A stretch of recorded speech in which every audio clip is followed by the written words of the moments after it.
Spoiler alert, except I'm sorry, not really. I've been waiting for this book for literal years. I was losing my fucking mind. She was truly one of the most nearsighted characters I've ever read. Like, ever. Idiotic. Just idiotic. Let's go, bitch. Let's go. This fucking book.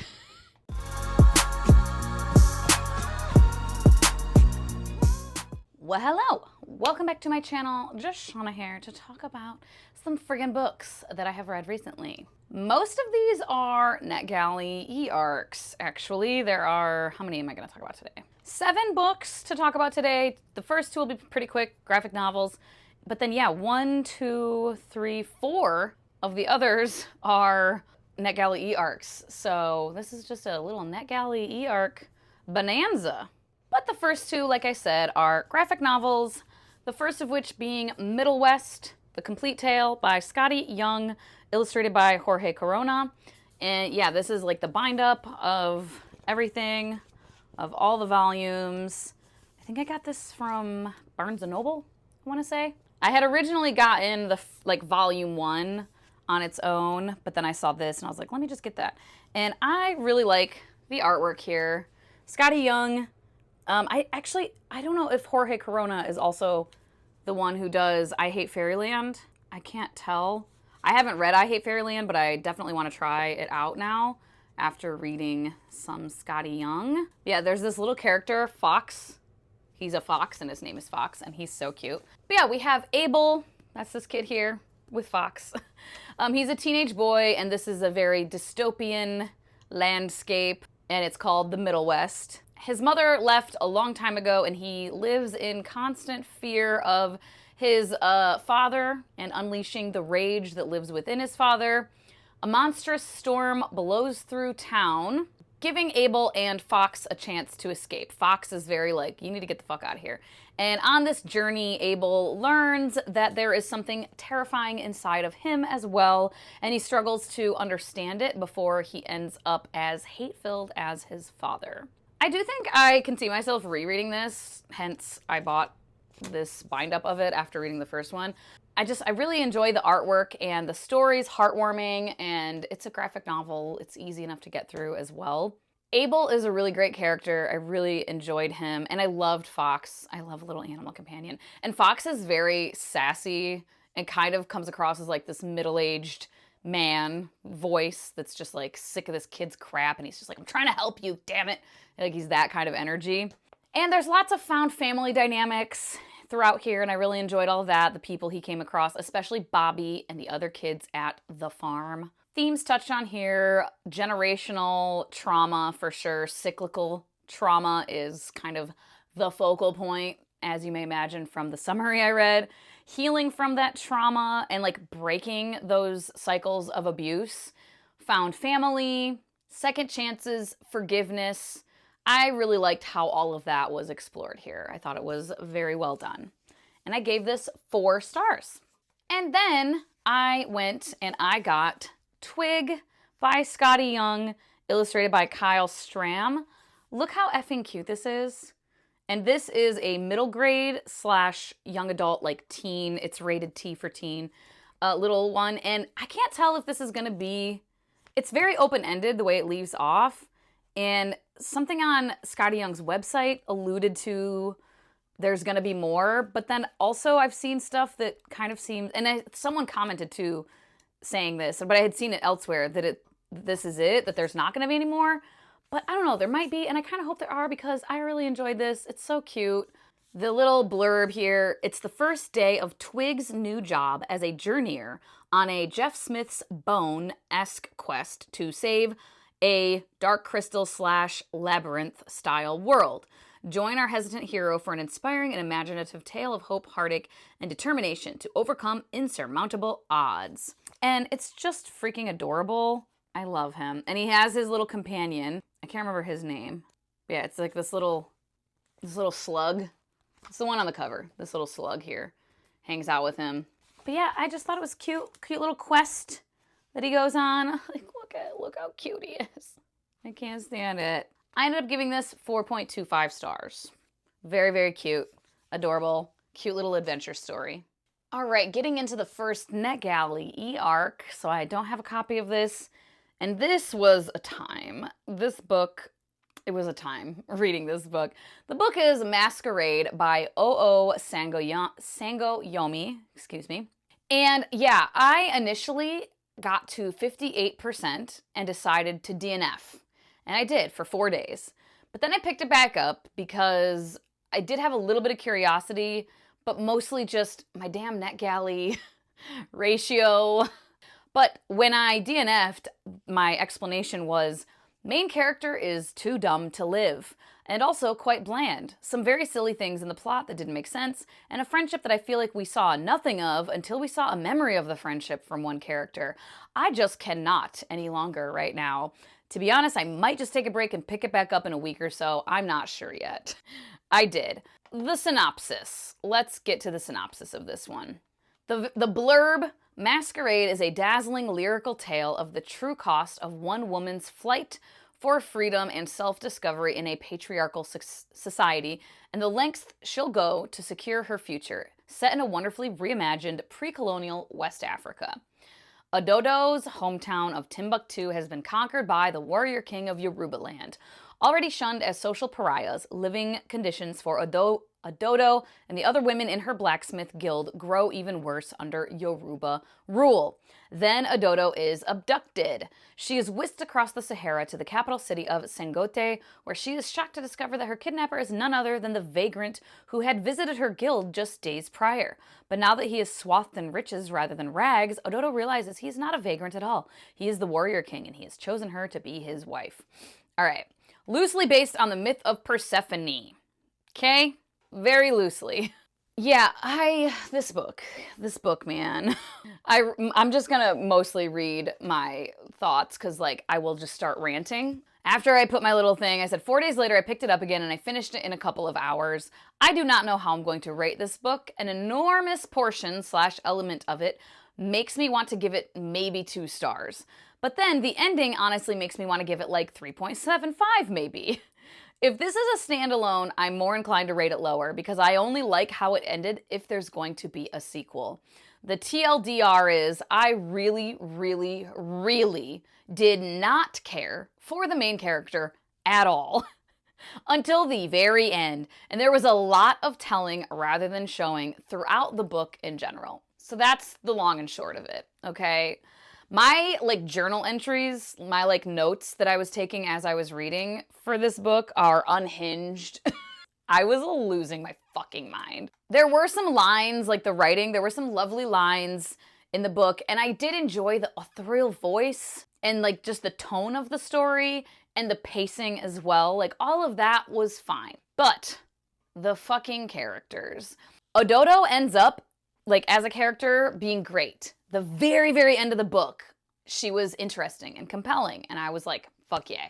Let's go, bitch. Let's go. But where she starts out and how long it takes her to get to that point before showing literally any growth as a character made me actually, like, lose my fucking mind. She is the epitome of a character who is too dumb to live. And she's that way for so long and, like, repetitively over and, like, never learning. I have countless spoilery reasons, and I won't go into it right now because this is not just a video about this book. It's completely hilarious to me, though. Towards the end of the book, she makes an insulting comment about the generals, like, in this kingdom, calling them myopic, aka nearsighted. And I just was like, girl, are you fucking serious? She was truly, I can't even express to you, she was truly one of the most nearsighted characters I've ever read. Like, ever. Idiotic. Just idiotic. Like, the amount of completely obvious things that she doesn't see directly in front of her fucking face is mind-boggling. Like, so when she was at the end, like, being all sassy, like, oh, they're so myopic. I can't believe how nearsighted they are. It's like, the audacity. Aremo and Kolo, the side characters, the king, and there's another wife that's already there. They were compelling characters to me from the beginning, But Ododo in the beginning, up until the last, I'm not kidding, like 5% of the book, maybe 10%. Up until then, Ododo was so bland and just kind of like a nothing, personality-free character to me. And also the plot, there was quite a few things throughout that just didn't feel well fleshed out and didn't make sense either. And they just were stupid. There's this whole element where Ododo was a blacksmith, and in this world, blacksmiths they're always women, and they're seen as witches. How do you do this? It must be magic. And it's like, it's just a fucking skill. It's a trade, but whatever. And after she gets kidnapped, pretty quickly after she gets kidnapped, all these blacksmiths across the land are revolting and like walking out of their blacksmiths, the forges, and being like, we're done. And everyone's like, why is this happening? It's so confusing. We need to get to the bottom of this. Like the king and his council are all, and Ododo herself, they're all like, huh, so strange. What could it possibly be? And I'm like, you dumb bitches. It's 'cause she got kidnapped. She, like, what? And spoiler alert, except I'm sorry, not really, because it's so obvious. And there's so many things like that in this book that are just these obvious things that all the characters, especially Ododo, are like, weird. I can't possibly figure this out. Like, you don't even need to think about it very long at all. You don't need to think about it at all. The answer just was told to you. And you're still like, I don't know, it's weird. The ending, even though I did like the ending way more than the rest of the book, and like, if there is gonna be a sequel, I might try it. I wouldn't want to get a NetGalley arc and like read it ahead of time or whatever, but like I might get it because by the ending, I did really like Ododo. But it just took way too long to fucking get there. And there were still, even though I liked the ending, there were still some things about it that were just like way too convenient, you know, but that'll happen sometimes. A lot of books are like that, so.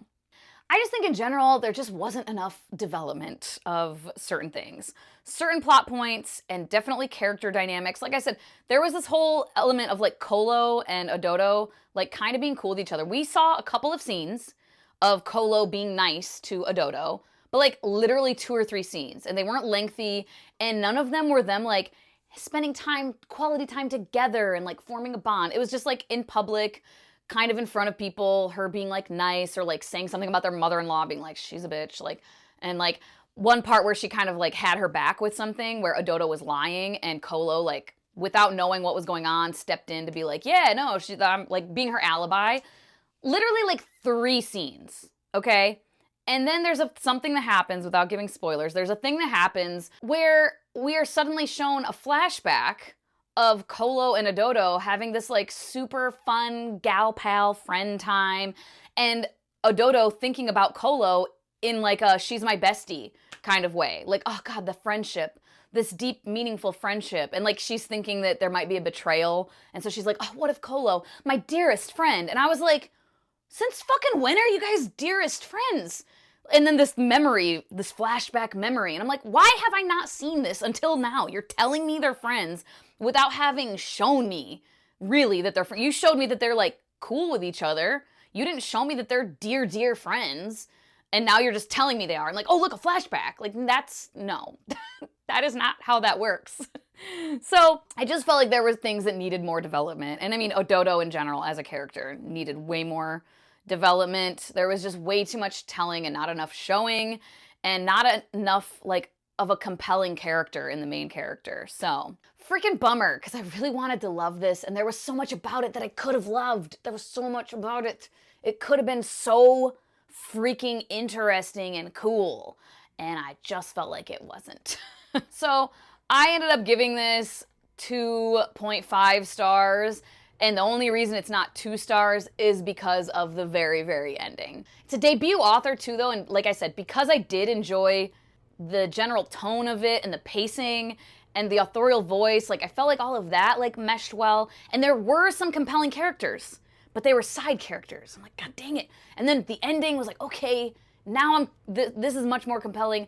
I definitely want to read more from this author. And that's why I was like, God, I hate like being harsh, because it's a debut author and I want them to succeed enough to like have another book and for me to read it. But like, man, I just did not have a very good time with this, unfortunately. But again, I will read something else from this author. Bummer Times, 2.5. But then I picked up another NetGalley e-arc of When the World Tips Over by Jandy Nelson. I've been waiting for this book for literal years, I think since I joined BookTube.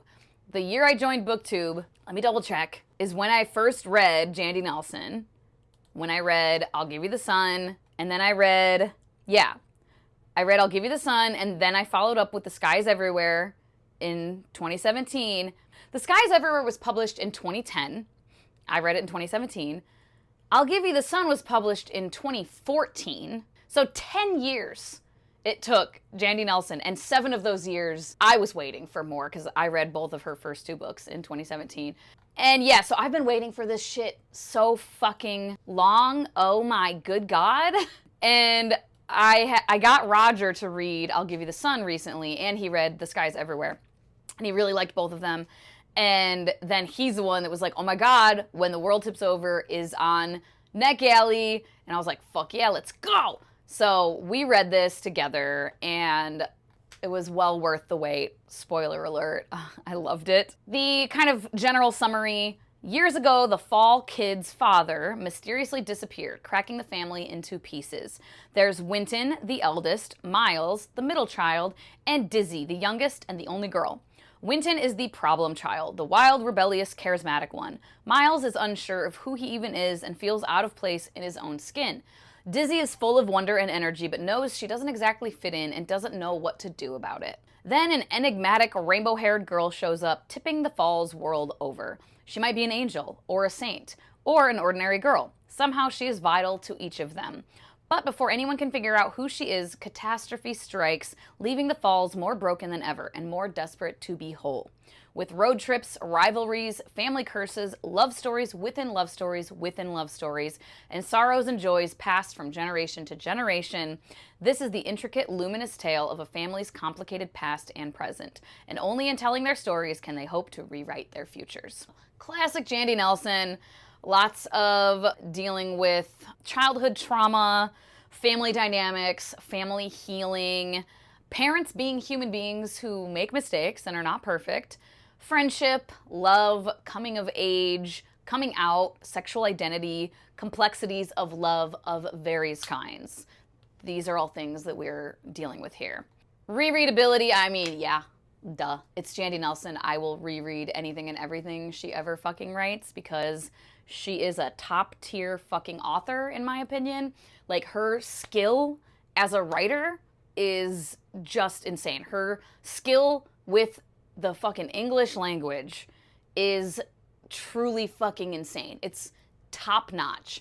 Her use of metaphors, just the most clever, descriptive, just delicious fucking metaphors. Oh, I love it. Characters are complex and likable, and still at the same time so fucking whimsical and magical feeling. I don't know how she does it. Her characters just, they feel so fucking real and authentic, despite being some of the most like whimsical, nonsensical, manic pixie dream girl guy types of characters I've ever read. The ending of this, I would have preferred a slightly different ending.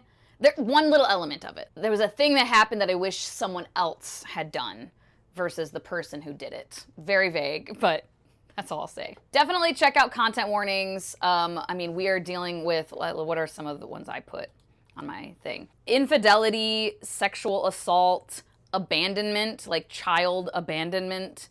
Those ones are more detailed. I did want to add for added context for the sexual assault. It is on page, and for anyone who might need or want to know like a little more context for it, to know like how, if it's okay for you or not, I will just say, very vague here, but it involves an adult, or at least assumed to be adult, an older teen at the very least, but I think it was an adult, essentially forcibly touching a teen over their clothing. But like touching and doing things sexual, getting their rocks off, I will say. There's no like nakedness of either party, but still sexual assault for sure. But I just wanted to like explain that a little bit for anyone who is wary of those things. And then some, like the moderate ones, I would say, like addiction, alcoholism. There's a little bit of medical content. There's like an accident that happens and we deal with someone being in the hospital and things. There's talks of death, grief, and there is a car accident. Like I said, there's an accident that happens. It's a car accident. And then some minor stuff. We hear about child abuse and we see, and it's like forcing kids to fight each other, essentially. Forcing siblings to fight each other, that kind of thing. And like anger and aggression and stuff from the parent. Suicide and suicidal thoughts. We have like mention of a character from the past having committed suicide, and then we do have a character in our present who has thoughts of it that you can clearly see they're having thoughts of it, but we're not necessarily like in their head with it. So that one I put like as more minor, but it is still there. So keep all of those things in mind. I have so many quotes that I saved from this book, as per usual with Jandy Nelson. So yeah, this one I initially actually gave 4.75 stars, but I think that's unfair. I was kind of comparing it to like I'll Give You the Sun, and like just as a book on its own, it's 5 stars. So 5 stars for this. If I was going to tier rank these 3 Jandy Nelson books, I'll Give You the Sun would still be number 1 for me, just because I liked the plot here a little bit more, I think. There's more complexities, there's more like elements to pull at your heartstrings, and there's more here for more people to like relate to on a personal level, I think. And I really enjoyed all the plot stuff. But the writing in I'll Give You the Sun still is just top tier, I think. Like that is the best Jandy Nelson has ever been as far as her authorial voice for me personally. So I'll Give You the Sun would still win out, with When the World Tips Over being a close second and The Sky is Everywhere being third. So if anyone cares, that's my ranking of Jandy Nelson books. And this one comes out in September, so fucking pick it up if you like young adult contemporary at all, and if you've read previous Jandy Nelson and you enjoyed it at all, pick this book up. Yeah, September 24th. All right, I've been talking for fucking ever. Jesus Christ. The next book, though, is a random-ass one that I had on Audible that was one that was, like, recommended to me one time, and it seemed like a quick, easy, like, beachy read, like a contemporary romance, adult contemporary romance that might be a little spicy, but just like a little fun romantic romp. And the other week it was a weekend and I was like, I want an audiobook while I do some shit around the house. So I fucking picked up Good For You by Camille, Pagan, I'm not real sure. And I did not enjoy it. Literally the only reason I did not DNF it is because it was quick enough. I mean, and I sped that bitch up to like 2 point some fucking speed. And it was just kind of like and I was just doing shit that I was like, I don't want to just sit here in silence. And I just had started it and was like, I'm gonna finish it. And okay, I can absolutely, the premise. I'll give you the premise. Jesus Christ. Allie Jackson has waited her whole life to become editor-in-chief of All Good magazine. 6 months into the job, she hears coworkers belittling her. She claps back, and it's a very public career jeopardizing meltdown. And she agrees to a month-long unpaid leave. Her brother, Luke, died the year before and left her a Lake Michigan beach house in Michigan. I'm from Michigan, so I feel like that might have been why I was like, oh, okay, fun little contemporary romance in Michigan. Let's check it out. And yeah, he left her this house. She shows up and finds her brother's slacker friend, Wyatt, is living there and like squatting there.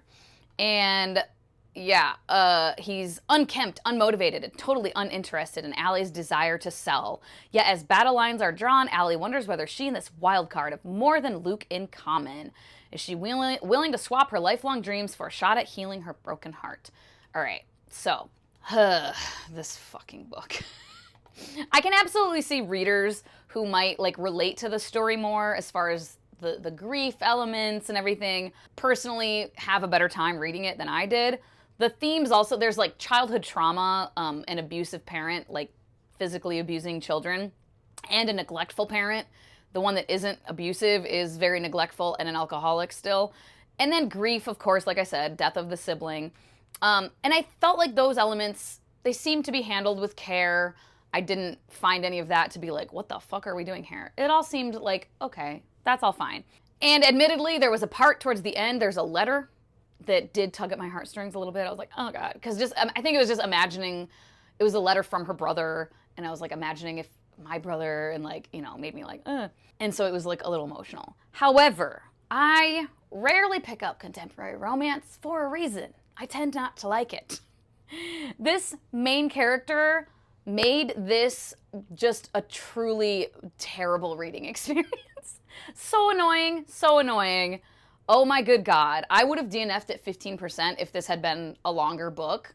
100%. Or if I hadn't had the audiobook or something, I would not have sat down to read this book past 10 or 15% at all. And if the audiobook even had been like longer, I would have for sure given up. She was so aggravatingly childish, reactive, oblivious, obtuse, and just like ridiculously immature, jumping to the wildest conclusions at the drop of a hat.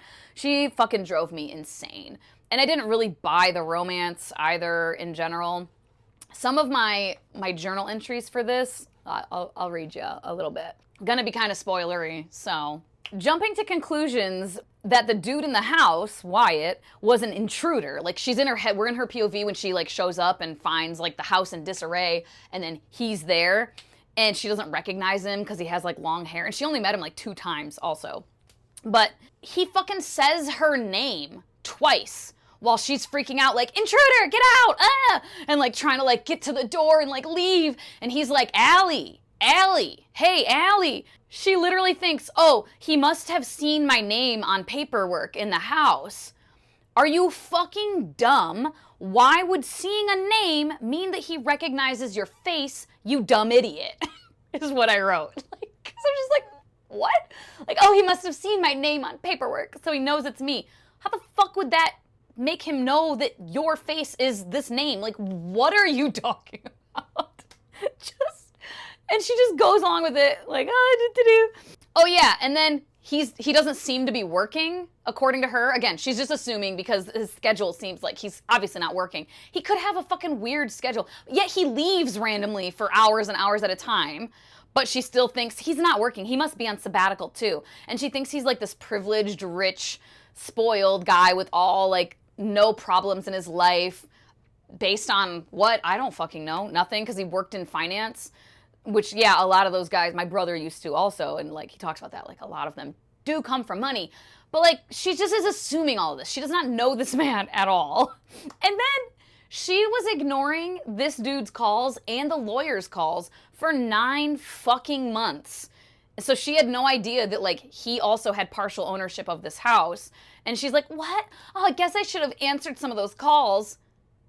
You fucking think? Yet she's set up to be this completely together, responsible adult who never overreacts. Like, that's who she sees herself as and who she's telling us she is. And who the author is telling us she is. Like, she just, everything to the T. She is so responsible and so organized. She has everything together. She has a 5-year plan and blah, blah, blah. Yet her brother dies and she's getting calls from his best friend and the lawyer and just like, I don't want to talk to them. And I know the house is in my name, and that's all that matters. Call the fucking lawyer back, you stupid bitch. 9 months? I'm sorry. I know grief and everything. I'm not saying she would have had to answer immediately, but like, in 9 months, you never thought, maybe I should find out what the fucking lawyer wanted at least. Maybe not the friend, I don't know. But the fucking lawyer, yeah. Oh yeah, then there's one part where Wyatt is expressing like his grief because, oh, I lost my best friend. And she, like, the fucking patriarchal nonsense of this woman, she's literally in her head like, oh, well, my ex-boyfriend wasn't like that with his friends. I've never seen men be, like, besties with each other. But, I mean, I guess, yeah, if your good friend dies, I suppose that's rough. Like, that's essentially what she's thinking about it. I was just like, what are you talking about? Oh, my God. It's like she's never considered, like, oh, he might be grieving, too. It was his friend. Oh, someone else misses my brother? Like, girl, shut up. And then, yeah, at one point, he's talking about his friendship with her brother, and she literally is like, oh, you guys were really close? And, like, we're set up again with her and her brother having been, like, super tight. He was her best friend in life, and, like, they were just so close to each other.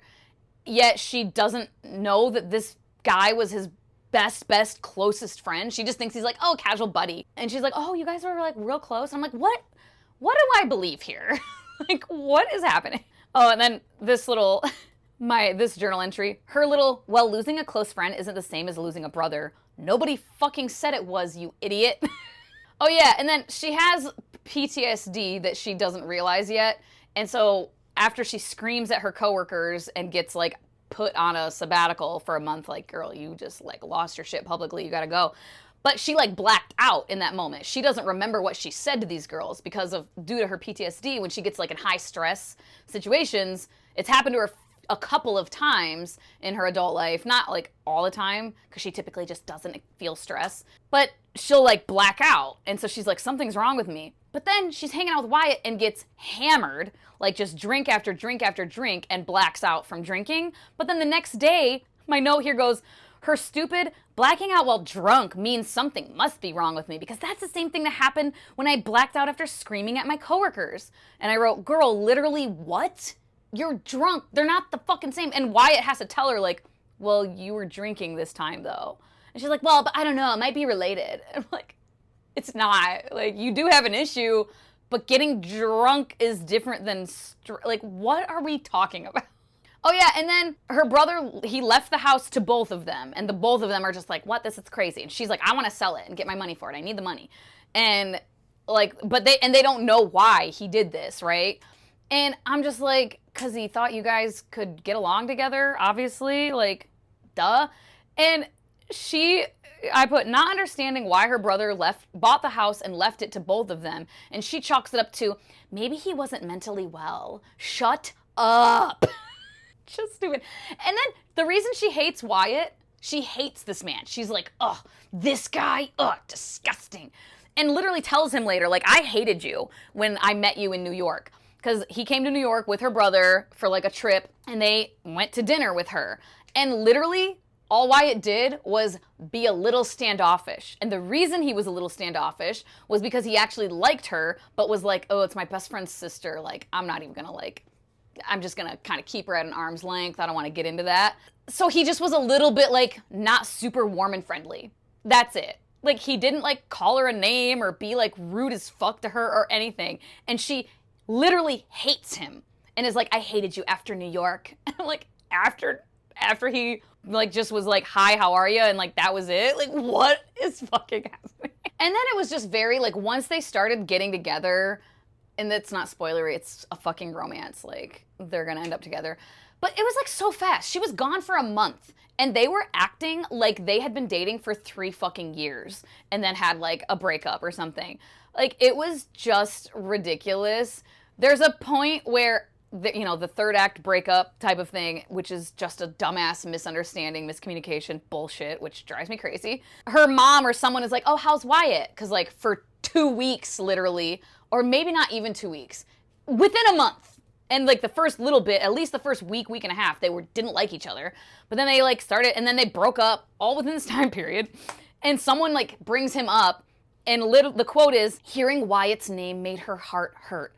Literally hurt. Like, bitch, it's been a couple of weeks maximum. Like, I can understand that, like, oh, you miss him and like you liked him and you were falling for him. I get all of that. I've been there. But it's not gonna make your heart literally hurt. Like, no, it isn't. I'm sorry. No, the fuck it isn't. So yeah, pretty miserable experience. This was a 1.5, which might be the first 1.5 I've ever had, because typically I don't even rate lower than 2 because those books I DNF.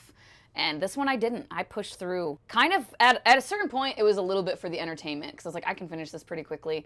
And like, I'm baffled by how stupid this dumb bitch is. Okay, this one, I'm talking way too long. I'm gonna try to be quick. I do want to do a separate video talking about this book, so I'm gonna try to keep this quick. The Ending Fire by Saara El-Arifi, book 3 of the Ending Fire trilogy. Books 1 and 2, 5 stars each. Love so much. So I was very hyped for this. It's being published in September. That's when it's coming out. I got a NetGalley e-arc of it. And just the hype. My expectations, my hopes and dreams up here. So I was like, is she gonna stick the landing? Man, please, please do. And I will say she did. Not quite to my hopes and dreams, expectations, but I think that bar was probably a little bit ridiculously high. So there's that. It was a solid ending to the series, not quite as solid as I was hoping. I will absolutely reread this series probably several times And this is not a situation of like, I'll reread the first 2 books and just not read the 3rd one. No, I liked it enough. I will read all of them. I've said this before about this series. The characters in this series are not characters I feel particularly connected to or invested in. Aside from Hassa is great, but Sila and Anur and Jandy is much more present in book 2 and 3. They're all just kind of like, they're there. Anur, though, is annoying. She got more annoying in book 2, and then unfathomably annoying in this book. Sila was a little annoying, but like kind of whatever. And this just felt like much more character-based than the previous 2 books, which does make sense because the first 2 books were like setting up the world and the plot and like the twists and the turns of the plot and world building elements. Whereas this one, we still had plot stuff going on. There was action to be had, but it was a lot more about the characters kind of falling into place, I guess. And without getting too into it, there's a whole element to this series of like religious zealotry and like cult indoctrination, basically. And that element of the plot and the world building is very compelling to me. And I thought like a lot of elements about that were done very well and well executed and just very compelling, very interesting. However, we have a character who is getting sucked into this like kind of culty thing. And I just felt like that indoctrination, that specifically this one person being indoctrinated, wasn't done that well. And it made it very, very annoying. It's always going to be frustrating. You know, you watch a documentary about cult shit, people getting sucked into cults, and it's frustrating. You're like, how? Oh my God, what? But it's fascinating and compelling, and like, you know, you can understand these people who are cult leaders and shit, they're good at it. Like, the manipulation is real, you know? But I felt like the manipulation was too quick and too easy in this instance. It was way too quick and too easy. There was not enough pushback. And it was so obvious, too. There was something that was going on. I don't want to give spoilers. There was something that was going on to kind of further along the, like, indoctrination. And it was so obvious, and it felt like later it was supposed to be a big reveal. But it was, like, so fucking obvious to you as the reader, where you're like, yeah, duh, that was going on this whole time. I could see, it was right in front of my face. Like, and I just wish that it had been a little more subtle. And then there's a thing towards the end that really bugged me in the final kind of climax, which was quite long. I felt it was like 12% of the book towards the end was this battle that we're leading up to. And Roger and I buddy read this and he disagreed with me. He thought the whole battle, like, it wasn't that long, but I'm like, dude, it felt so long to me. There was one element of it though that really kind of irritated me. Without getting spoilery, there's kind of a here comes the cavalry moment. However, there's a chapter where one character realizes this, and like the end of their chapter is like, oh shit, here comes the cavalry. They're here. But it didn't feel hyped up at all because the chapter before that was from the POV of someone in the cavalry being like, here we come, we're coming to save the day. And then the next chapter is someone being like, oh, the cavalry's here. And I'm like, I want to have that experience. I love Here Comes the Cavalry when it's like, oh, when you're with the character, the first character or one of the characters to realize the cavalry's here and you're like, oh my God, they're here. They're coming to save the day. Yes, I love that. But knowing as the reader, like when you get to that character who realizes the cavalry's here, but you already know they're here because the author already told you in the chapter prior, it's like so watered down.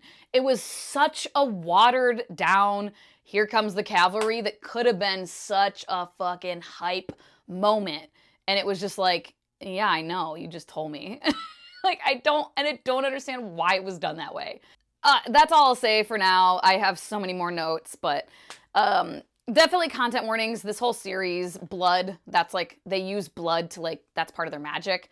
Their own blood that they take and like draw runes with. So there's a lot of like needles, also needle stuff going on. There's a war happening. There's murder. There's violence, injury detail a little bit, addiction, talks of addiction, slavery, colonization through the whole series.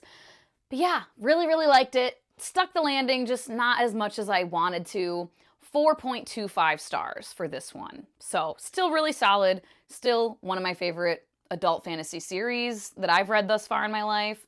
and one I'm definitely going to reread, probably multiple times. And I have 3 copies of the first 2 books, and I will definitely be having 3 copies of all 3 books. So 10 out of 10 would recommend still.